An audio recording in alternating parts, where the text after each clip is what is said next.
When I first met Era, her life was in pieces. She was going through a messy divorce from her ex-husband, Samuel, who had left her for a younger co-worker. She was trying to keep herself together, especially for the sake of her daughter, Ella, who had decided to stay with her. Life had thrown Era a cruel curveball, and though she was strong, the weight of everything was clear on her face when I saw her for the first time.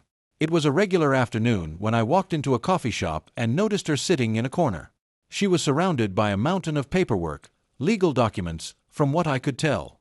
Something about her caught my attention. Maybe it was the tired determination in her eyes or the way she sighed as she sipped her coffee, trying to focus on the papers in front of her. Whatever it was, I felt compelled to talk to her. I approached her, trying not to startle her, and asked if she was all right. She looked up at me, clearly caught off guard, but managed a small smile.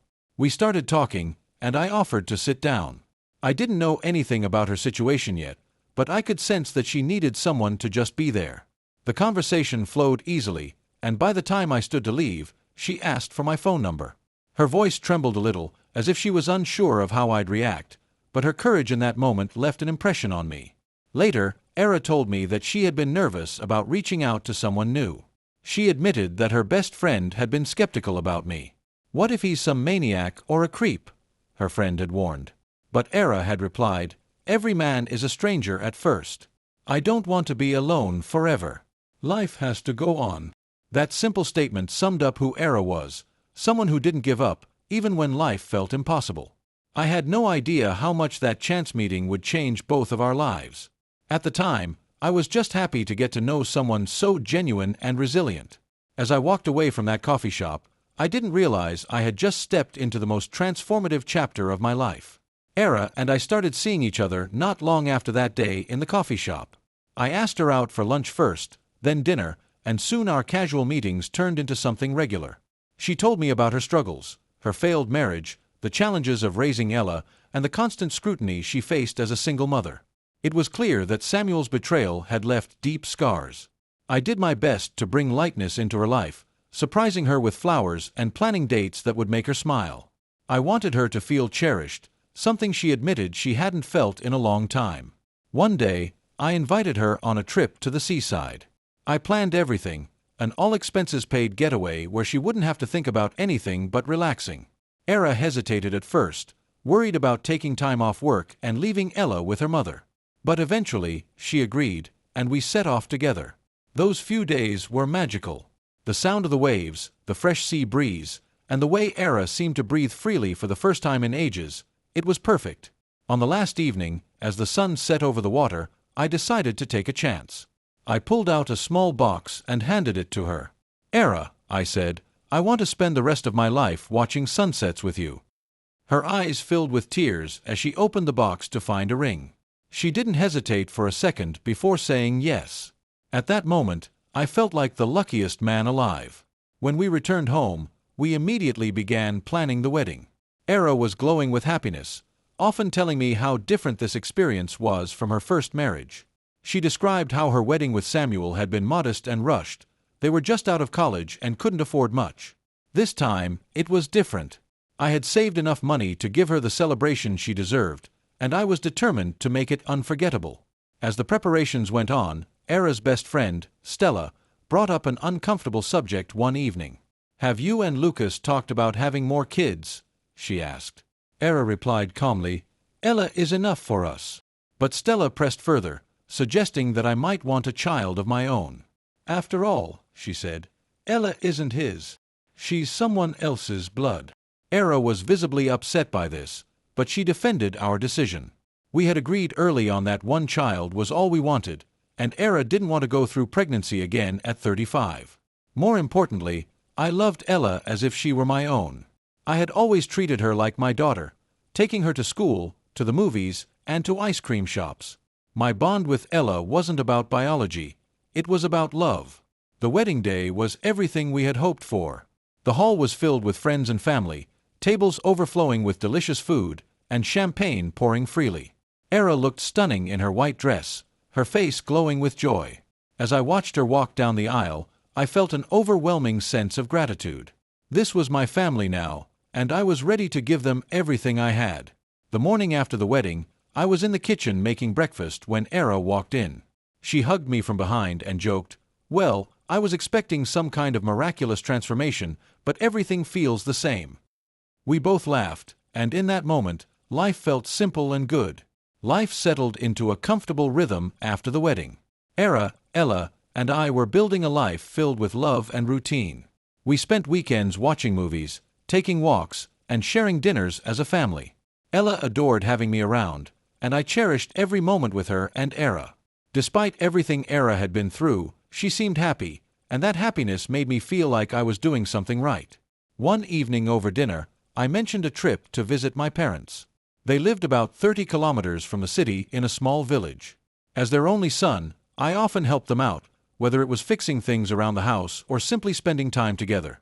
Era was more than happy to join me, so we made plans to leave Ella with her grandmother for the day and head out early.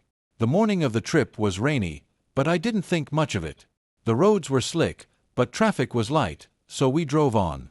Era chatted about her new job, excitedly sharing stories about her coworkers and a project she had recently started. We were laughing when, out of nowhere, the car skidded. I lost control, and before I could process what was happening, the car flipped and landed in a ditch. I came to with sharp pain in my chest and blood running from my nose. Turning to Era, I saw her unconscious, slumped in her seat. My heart sank. I tried to call for help, but people from nearby were already rushing toward us. They helped us out of the car and called an ambulance. Era was bleeding, and I could barely keep myself calm as we waited for help. At the hospital, doctors quickly assessed our injuries. I had a fractured chest and a deep cut on my hand, but Era's condition was far more serious. She was rushed into surgery for internal bleeding. Hours later, a doctor came into my room to update me. They had managed to stop the bleeding, but Era had been pregnant, and the pregnancy couldn't be saved. The words hit me like a brick. Pregnant? I had no idea. The doctor estimated she had been around 12 to 14 weeks along. My mind raced, and doubt crept in. Years ago, when I was 20, a doctor had told me I might never father children. Could this pregnancy have been mine? The pieces didn't add up. When Era woke up, I couldn't bring myself to tell her about the pregnancy or what the doctor had said. She needed rest, not more pain. Over the next week, as I sat by her bedside, I thought about everything: the accident, the pregnancy, and the questions swirling in my head. Eventually, Era broke the silence. "I need to tell you something," she said, her voice trembling. She looked me in the eye, tears streaming down her face. "I cheated on you." My heart dropped. Era explained that it had happened months ago, with someone she met at work. They had been together 3 times before she ended it, but by then, it was too late. She had already gotten pregnant. She said she didn't know how to tell me and had been hoping the truth would never come out. I sat there in silence, every word slicing through me. I had loved her, forgiven so much, and built a life around her and Ella. Now, it all felt like a cruel joke. Era admitted she had been punishing herself for the betrayal, carrying the guilt every day. She begged for forgiveness, but I couldn't give it to her. "I'll stay until you're recovered," I told her. "But after that, we're filing for divorce." I stood by my word, helping her through the final stages of recovery, but once she was healthy enough, I left. The papers were signed, and our marriage was over. I didn't want to leave Ella. I loved her like my own. But Era's betrayal was something I couldn't move past. She moved to another city, leaving her old life behind. Mutual friends occasionally mentioned her, but I avoided asking too many questions. As for me, I decided never to marry again. Era had been my great love, and she had betrayed me. I wasn't ready to open my heart to anyone else. Even now, when I think about her, I feel a mix of love and resentment. The memories are bittersweet, a reminder of how fragile trust can be.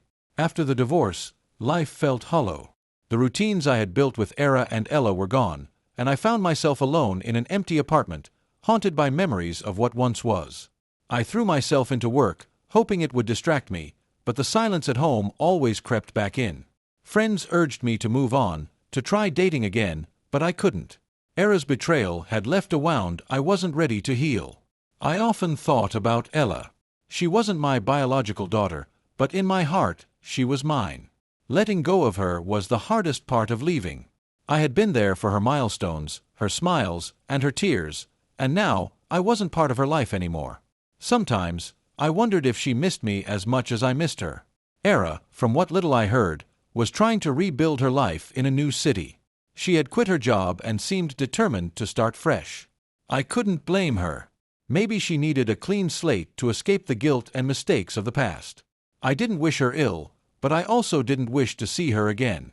Some things, once broken, can't be repaired. For me, love had become something distant and unreachable. I had given Era everything I had, my trust, my heart, my life, and it hadn't been enough. I wasn't bitter, but I was wary. I told myself I would never let anyone in like that again. It was safer to keep my distance, to focus on myself and avoid the risk of being hurt again. Even now, I hold on to the good memories, the laughter, the warmth of family dinners, and the feeling of being loved. Those moments were real, even if they didn't last. But the pain was real too, and it's a reminder that love, for all its beauty, comes with no guarantees.